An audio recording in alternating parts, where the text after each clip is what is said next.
8h10, c'est l'heure de l'interview d'actualité. Thomas, vous recevez ce matin Latifa Ibn-Ziaten. Bonjour et bienvenue à vous, Latifa Ibn-Ziaten. Je rappelle que vous êtes la mère d'Imad Ibn-Ziaten, soldat français tombé sous les balles du terroriste Merah il y a presque 10 ans maintenant. Votre fils qui fait notre fierté, madame. Vous êtes aussi la fondatrice de l'association Imad pour la jeunesse et pour la paix. On vous voit assez peu sur les plateaux de télévision parce que vous passez votre vie sur le terrain, à la rencontre des jeunes, à la rencontre des parents, à écouter leurs impressions, à entendre leurs inquiétudes. On dit notre société plus fracturée, plus morcelée que jamais. Qu'est-ce que vous voyez sur le terrain? Est-ce que c'est ça votre ressenti aussi, une France qui est malade? Une France qui a besoin d'aide. C'est certaines jeunesses, malheureusement, aujourd'hui, ils ont besoin de les écouter, de les accompagner. Cet avenir de cette jeunesse, on a besoin d'aller vers eux, surtout. D'aller vers eux, pourquoi pas? C'est pour ça que je suis sur le terrain et j'ai constaté beaucoup de souffrances, beaucoup de fractures.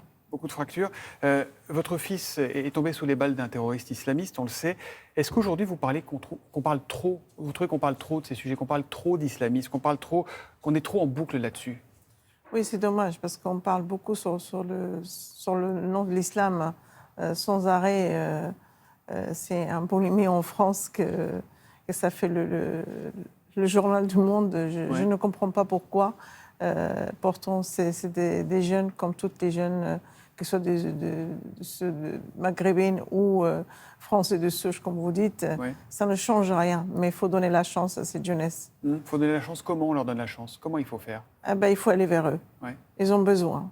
Au lieu de faire de la haine, de diviser, il faut vraiment aller vers eux. C'est aller vers eux ou les voir plonger dans la haine? C'est ça le c'est-à-dire, il ne faut pas les laisser plonger dans la haine. Si on continue comme ça, ce qu'on voit aujourd'hui, c'est sûr qu'on est en train de faire que du mal et qu'on crée que de la haine et que de la division. Et vous avez l'impression qu'en allant les voir, en allant leur parler, vous arrivez à les ramener un peu, à leur faire comprendre des choses? Bien sûr.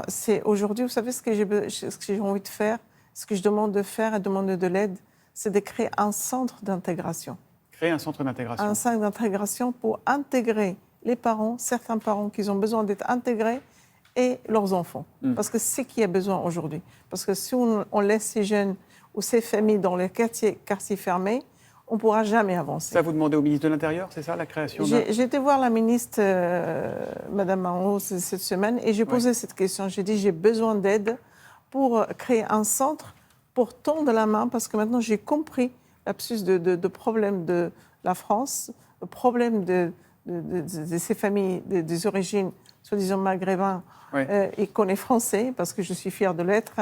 On va y venir justement à ça. Et ma famille aussi.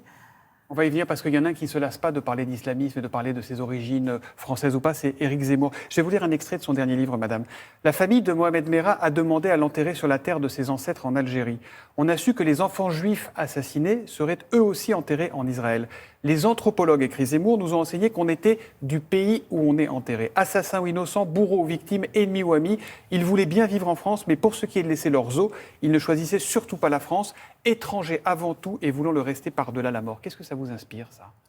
C'est dommage qu'il fait du mal. Déjà, je pense qu'on perd nos enfants, on a une souffrance énorme. Et si on a envie, et c'est un choix de l'enfant de vouloir enterrer où il veut, on doit respecter. Votre fils Imad, il a été enterré au Maroc, c'était sa volonté. Il était étranger avant tout? Il se sentait étranger, pour reprendre les mots de Zemmour, Imad Pas du tout. S'il était étranger, il ne sera pas engagé à l'armée. J'ai un enfant qui est dans l'armée, un enfant qui est dans les profs, j'ai une fille dans l'art, dans le musée des Beaux-Arts, j'ai un fils qui est dans la police, oui. Alors si c'était vraiment, s'ils ne sont pas français, s'ils se sont étrangers, je ne pense pas qu'ils sont engagés. Et surtout, Imad, il a donné sa vie à la France. Son prénom, Imad, pose aussi problème. Éric Zemmour, il veut obliger les gens à donner des prénoms français. Selon lui, appeler son enfant Mohamed ou Imad, donc, c'est coloniser la France. Vous savez, est-ce que de changer le nom, ça change quelque chose? Franchement. Aujourd'hui, je m'appelle Latifa. Demain, je m'appellerai Nathalie. Ça change quelque chose? Quand on aime la France, on l'aime avec notre cœur, avec notre foi, avec notre cerveau. On aime ce pays. Si je suis là, c'est parce que j'aime ce pays, je le défends. Et je m'appelle Latifa et je suis fière. Parce que ce prénom, c'est mes parents qui me l'ont donné. Et c'est une fierté. Je ne le changerai jamais. Et ce qu'il est en train de faire, M. Zemmour, C'est dommage, parce qu'il fait que du mal. Il divise les gens. Il ne faut pas diviser comme ça. Il y a un jeune garçon qui m'a posé la question la semaine dernière. J'étais dans une conférence et il me dit, Madame Ibn Ziaten, c'est normal qu'il faut changer nos prénoms. Je dis, il ne faut pas écouter. Voilà, tout simplement.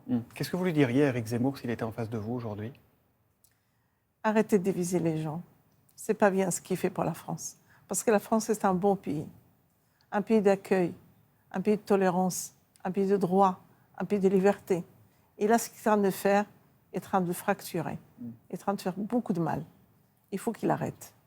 Vous, pour votre fils, Imad, vous n'avez pas eu droit à un procès, mais vous avez décidé d'aller assister à quelques audiences du procès du 13 novembre 2015 qu'on évoquait dans le journal. Pourquoi c'est important pour vous d'y aller? Quel est le message que vous voulez porter là-bas?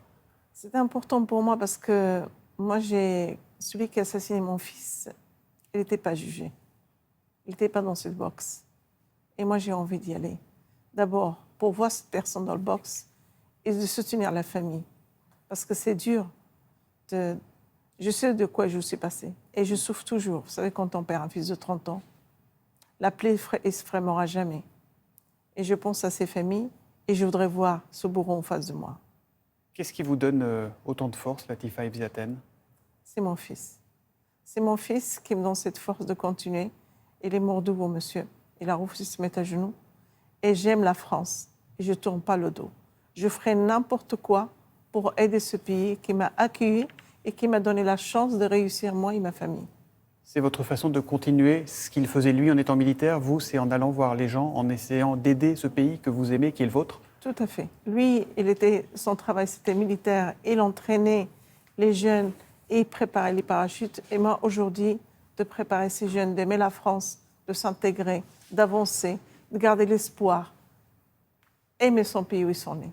On vous voit sourire souvent, on voit vos yeux qui brillent. C'est normal, parce que c'est de ma nature, je suis comme ça. Je pleure, je rigole et j'apporte le bonheur aux autres. Merci beaucoup, madame. Merci de votre courage et merci de votre dignité. Merci infiniment. Beaucoup.